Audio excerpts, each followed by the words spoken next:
আসসালামু আলাইকুম। Channel I কৃষি সংবাদে সবাইকে আমন্ত্রণ জানাচ্ছি আমি সোহেল ফাইসাল। এখন করে এই সংবাদ আয়োজনে একই সঙ্গে চ্যানেলের ইউটিউব চ্যানেলে এবং চ্যানেলের ওটিটি প্ল্যাটফর্ম আই স্ক্রিনে লাইভ স্ট্রিম হচ্ছে। কাজের প্রতি নিষ্ঠা আর সুপরিকল্পিত উদ্যোগ নিয়ে কৃষি ও কৃষি উপকরণের মূল্য সংযোজনের মাধ্যমে অনেক নারী নিজের ভাগ্য পরিবর্তন করেছেন। ফরিদপুর সদর উপজেলার পারভিন আক্তার তেমনই এক নারী। শূন্য থেকে শুরু করে ডেইরি খাতে মূল্য সংযোজনের এক বিশাল কার্যক্রম তার। বিস্তারিত জানাচ্ছেন শাইখ সিরাজ। পারভিন আক্তার চলছেন নিজের গাড়িতে করে। আজ তার বাড়ি আছে লোকবল সহ বিশাল বাণিজ্য। অথচ বছর ৮ আগে তার কিছুই ছিল না। ভাগ্য তাকে সংসার জীবনে পরাজিত করে। খাবারের যে কি কষ্ট সেটা আমি বুঝেছি, যে আমার খাবারের যে কি কষ্ট। টোটালি আমি 3 দিন না খেয়েছিলাম আমার বাচ্চাদেরকে নিয়ে। 13 সাল থেকে উনি আমার সাথে খুবই খারাপ ব্যবহার করতেন।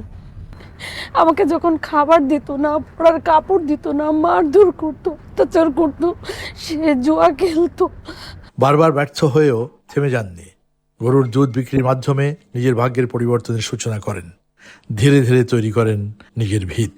আমার কাছে একটা চেন ছিল আমার বাচ্চার আর কি, ওটা বিক্রি করে আমার 6,000 টাকা হয়। আমি ওই 6,000 টাকা দিয়ে আমার এই ব্যবসাটা শুরু করি। আজ পার্টনারশিপে তিনি গড়ে তুলেছেন 11টি চিলিং প্ল্যান্ট, যেখানে স্থানীয় খামারিরা দুধ সরবরাহ করেন। সে নতুন করে যাত্রা শুরু করছে। আমরা আশা করি এটা সামনের দিকে এগিয়ে গেলে আমাদের দুধ আরো অনেক চলবে, এটাই আমরা অনেকটা আশাবাদী। ঝড় বৃষ্টি যাই হোক এই জায়গায় এসে পৌঁছায় দেই, কিংবা এরাও পথেতে দিয়ে দেই। আমরা এই দুধটা স্যার বাজারে সচরাচর ন্যায্য মূল্যে বেচতে পারতাম না, এখন যে রেটটা পাচ্ছি এই রেটটা আমরা পেতাম না। দুধের মূল্য সংযোজন থেকে শুরু করে নিজস্ব ব্র্যান্ড সবকিছুতেই রেখেছেন দৃঢ়তার ছাপ। আমার একটা লিমিটেড কোম্পানি করেছি, এখানে দুগ্ধজাত পণ্য, দই, মিষ্টি, ঘি সব কিছুই আছে। আমার একটা আউটলেট পর্যন্ত আছে। শুধু ফরিদপুরেই চলছে না, ঢাকা সিটিতেও আমি দিচ্ছি। আমি আরও বড় পরিসরে করতে চাই, আরও বড় হতে চাই। পারভিনের জীবনের গল্পটা একার, কিন্তু এই সমস্যাটি এই বাংলার হাজারো নারী। পারভিন সামাজিক নানান ঘাত প্রতিঘাত সয়ে আজকে এখানে এসছেন এবং এই ঘাত প্রতিঘাতকে তিনি শক্তি মনে করেছেন। সেটা হচ্ছে আজকে তিনি এই জায়গায় এসে দাঁড়িয়েছেন।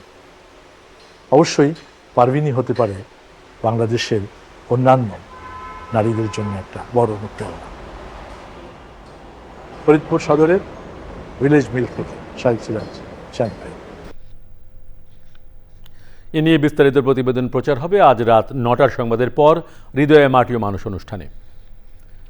গাজীপুরে ব্যানানা ফাইবার মেশিন উদ্যোক্তাদের কর্মশালা হয়েছে। কলা গাছ থেকে উৎপাদিত ফাইবার বিদেশে রপ্তানি, উৎপাদন ও ব্যবহার বৃদ্ধির লক্ষ্যে কর্মশালার আয়োজন করে ফাইবার মেশিনের উদ্যোক্তারা। সে সময় উদ্যোক্তা হাফিজুল ইসলামের পরিচালনায় আলোচক হিসেবে উপস্থিত ছিলেন গাজীপুর সদর উপজেলার কৃষি কর্মকর্তা হাসিবুল হাসান, কৃষি সম্প্রসারণ অধিদপ্তরের উপপরিচালক রফিকুল ইসলাম খান এবং ক্ষুদ্র কুটির শিল্প কর্পোরেশনের পরিকল্পনা ও ব্যবস্থাপনা বিভাগের উপব্যবস্থাপক জোহরা খাতুন। চ্যানেল আই কৃষি সংবাদের আজকের আয়োজন এ পর্যন্তই। পরবর্তী সংবাদ আয়োজনে আমন্ত্রণ জানিয়ে শেষ করছি। সবাইকে ধন্যবাদ।